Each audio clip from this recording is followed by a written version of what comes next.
พิธีเปิดสุดเฮียนปกส.สันต้นกรมใหญ่ตำรวจกระทรวงป้องกันความสงบ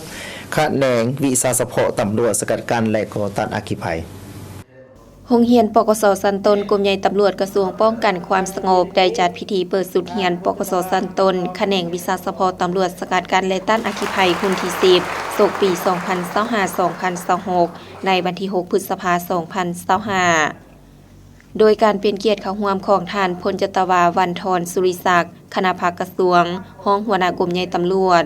มีคณะพักคณะอำนวยการพนักงานครูอาจารย์และนักเรียนเข้าร่วม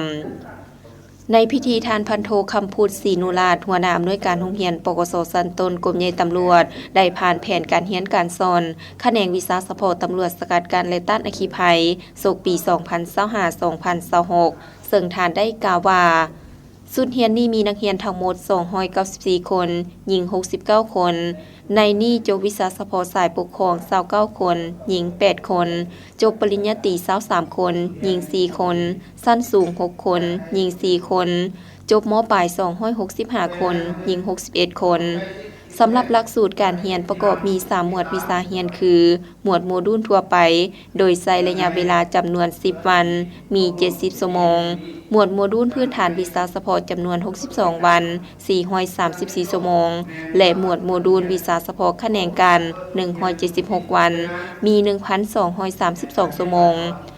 ภายหลังสิ้นสุดโครงการหลักสูตรบทเรียนและลงฝึกงานแล้วก็จะได้ค้นคว้าทวนคืนเพื่อสอบเสียงเอาคะแนนจบสั้นในแต่ละหมวดวิชาเรียนคือหมวดวิชาการเมืองกฎหมายและวิสาสะเพาะ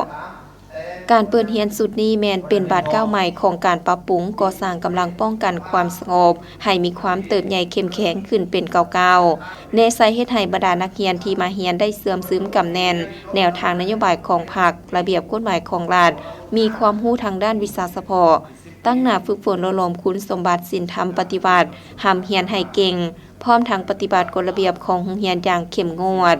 เป็นการก่อสร้างและพัฒนาบุคลากรนายและพลตำรวจในด้านเวียกงานวิสาสะเพาะตำรวจโดยเฉพาะแขนงวิสาสะเพาะตำรวจสกัดกั้นและต้านอัคคีภัยให้มีความรับประกันทางด้านปริมาณและคุณภาพมีความนักแน่นทางด้านการเมืองแนวคิดเข้มแข็งทางด้านการจัดตั้งมีความสำนิชำนาญทางด้านเวียกงานวิสาสะเพาะมีคุณสมบัติศีลธรรมปฏิบัติมีจรรยาบรรณจรรยธรรมมีความรู้ความสามารถด้านต่างๆสมคู่กับหน้าที่เวียกงานที่ได้รับการมอบหมาย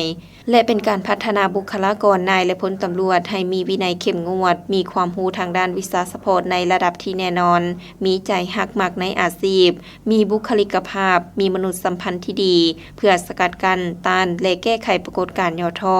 อัคคีภัยที่อาจจะเกิดขึ้นในสังคมให้มีความสงบปลอดภัยห้อยส่วนห้อย